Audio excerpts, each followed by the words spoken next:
ఎదుటివాడు దేవుడు వాడుకునేవాడైనా, అతనిలో దేవుని జ్ఞానం ఉన్నా, దేవుని సత్యం ఉన్నా, మనకేదైనా నచ్చకపోతే మొత్తం ఆ వ్యక్తినే తప్పంటాం.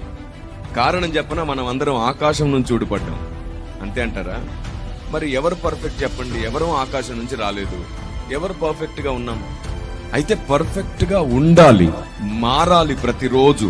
అందుకే నేను అంటాను, ప్రతిరోజు నేర్చుకుందాం, ప్రతిరోజు మార్చుకుందాం. ఒకరోజు దేవుడు అనుకున్నట్టుగా మారిపోతాం. కొన్నిసార్లు మన నోరు తొందరపడొచ్చు, కొన్నిసార్లు మన మనస్సు ఆవేశపడొచ్చు, పరిస్థితులు కొన్నిసార్లు మనల్ని తొందర పెట్టొచ్చు. అన్నిసార్లు మనం ఖచ్చితంగా ఉండలేదు.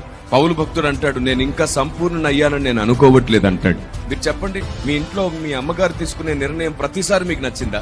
మీ నాన్నగారు తీసుకునే నిర్ణయం ప్రతిసారి నచ్చిందా? అయినా ప్రేమిస్తున్నారు కదా. మీ అమ్మగారిని గురించి, నాన్నగారిని గురించి బయట ఎక్కడ చెడ్డగా మాట్లాడారా? మీరు మాట్లాడలేదు, ఎందుకంటే ప్రేమిస్తున్నారు. ప్రేమ దోషమును, అదే నిజమైతే ఆయన అన్నాడు, నిన్ను వలే నీ పొరుగు వారిని కూడా ప్రేమించు.